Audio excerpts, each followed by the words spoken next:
In our music video, we used, developed and challenged a number of different conventions from music videos in the British indie genre. The first cozy conventions we used included less genre-specific conventions of general music videos, which we explored through a number of theorists, such as Andrew Goodwin. According to the theory, there are three strands to music videos: the narrative video, the performance video, and the conceptual video. All successful videos we analysed use one of these strands at least, notably videos in our chosen genre, which is British indie, which use the performance aspect of Goodwin's theory. This may be due to the audience's desire to see the band and hence associate with them, or the more DIY element to British indie. Most of the bands we analysed did not belong to mainstream or major labels, therefore would not have had a large budget at their disposal, which would make narrative and conceptual videos arguably difficult to produce. It's more likely that indie fans will see their favourite bands live, and the band would gain fans from playing gigs predominantly. So a performance video may link to these popular aspects of the indie genre. The authenticity of the band is also enhanced with the DIY aspect, as it may give them credibility. The master wide shot of the video was a live performance, and hence the video itself revolved around the performance of the band.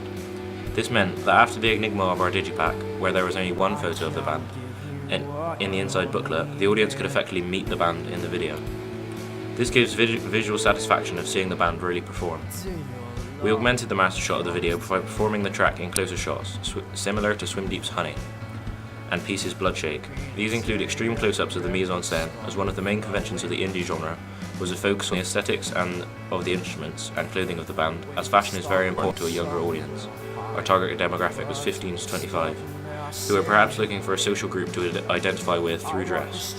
There are also particular brands associated with a sense of cool or punk, such as the iconic shoe of Dr. Martin. In keeping with Goodwin's theory, we created a star image in our music video through making the lead singer the focal point of the star vehicle through extreme close-ups. He appears for a total of 1 minute 22 seconds on his own throughout the video, which is over a third of the running time and more than the other two band members. This establishes a personal connection between him and the audience, as he is the voice of the song and may connect to the audience in a most human way, as he is a personal entry for them into the song through his lyrics.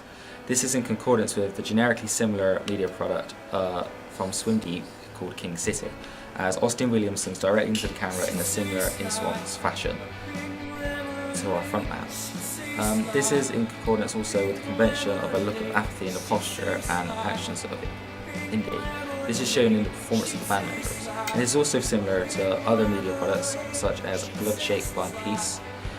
However, through a number of wide and two shots, we also want to create an image of the band as a whole group of friends or gang, which our target audience may identify with, as they will recognise themselves and their friends in the video, and long to spend their time participating in similar activities to the band. This is a common convention of indie which we have followed in a new wave of British indie called B-Town, which carries a focus on friendship in the video, similar to other Peace products such as Lovesick, as well as Splash's video for All I Wanna Do, as this allows the more youthful members of the target audience to feel gratified through embarking on similar activities and sharing a similar group dynamic to the band. As this is our band's debut, we plan to have a lot of images of the band within the video, as there was kind of a hunger created by the digipack having this anonymous symbol of the hand and not many photos of the band. So if it was an established band, the audience might be happy watching a video in which the band don't feature prominently, as they already know what the band look like and they can kind of imagine them. Whereas as ours was a debut band, the audience may want to see the band and get to see what they look like and kind of recognise who they are, so that they can associate with them more, as they haven't before, as this is their first outing. From my analysis of the British indie genre, many performance videos carry little in the way of narrative. It can be difficult for them to captivate and maintain the audience attention throughout the running time of the song, therefore extensive camera work is required in order to sustain their attention. We analysed a number of indie videos which managed to do this, such as Max Can't Surf by Fiddler. We began to use and follow the thought beats element of Andrew Goodwin's theory by cutting on the beat throughout the video in order to ensure our music was visually represented by the video. We feel we developed and challenged this convention through using the beat of the video as a jumping off point for more experimental cuts. The pace and rhythm of the song can be seen in the camera work of the video to make a multi-sensory experience for our audience, encouraging them to watch the video again and distribute the product to their peers. We did this through using slow motion in slower parts of the song. However, in order to maintain an element of interest, these shots were recorded at double speed. And then slowed down to the pace of the song, so that the visual conundrum of the singing being in time whilst the movements were slower and lucid. Elements such as this may cause the viewer to go back and watch the video again. This is similar to the effects used in Jaguar Mars' The Thrill. The exceedingly high-paced cuts over the drum sequence in the second verse is an example of us challenging the forms and conventions of the British indie genre, which often consists of long, predictable cuts.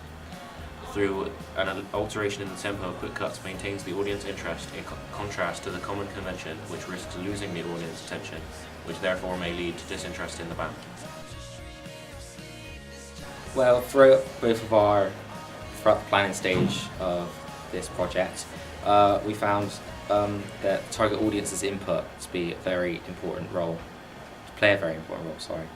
Some evidence for the success of our techniques can be found within the target audience interviews after they view Pink Lemonade. Another method of challenging the common forms and conventions of the British indie genre is through our use of locations. The locations which are typically found within music videos of this genre consist of street locations like used in The View from the Afternoon by Arctic Monkeys and King City as well as live locations such as venues for videos such as Best of Friends by Palm Pilots. Whilst we do wish to use recognisable and relatable locations in order to directly address our audience, in terms of the performance shots, we wish to include a more unique and unconventional location. For performance shots, we settled on using an abandoned hospital not far from where we live. Through using this derelict location, we want to symbolise the emotional heartbreak of the song the singer is feeling, and as the singer is feeling empty, and left behind. This is in conjunction with Goodwin's theory, as he exemplifies the importance of a relationship between the lyrics and the visual. There's also been an increasing fascination with abandoned locations and the notion of post-industrial decay within modern culture. The liminal and derelict hospital also fulfills the objective of creating a private world for the band and the audience to inhabit, allowing them to escape from the real outside world and merely focus on the music, a common convention in pop music videos. This also relates to the band being non-materialistic and the indie convention of having little material product. In one shot of our video, almost a direct copy of Swin Deep's King City shows the lead singer counting out change to suggest a smaller income which may gratify a student audience who are strapped for cash.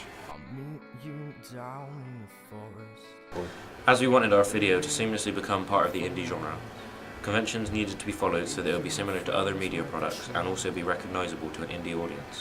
One of the main conventions of the indie genre is a sense of listlessness in the videos. For example, King City. In King City, the band walk the streets and a shopping centre with no clear destination, which may be similar to their audience's lives, who have little to do, being too young to go to bars and clubs, and are also at a point in their lives where they may be leaving school or college and are unsure where to go.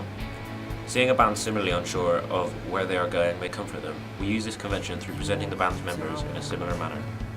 I feel that our greatest challenge of conventions of music videos is in our representation of females.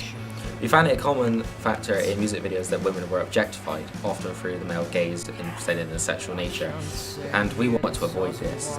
Having the girl in our video on equal par with the men, as she may not perform a track but is similarly dressed, and she commits the same actions as the band.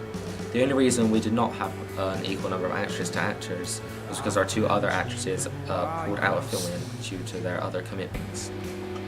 This was also to conform with the indie genre convention of androgynous dress in indie music videos.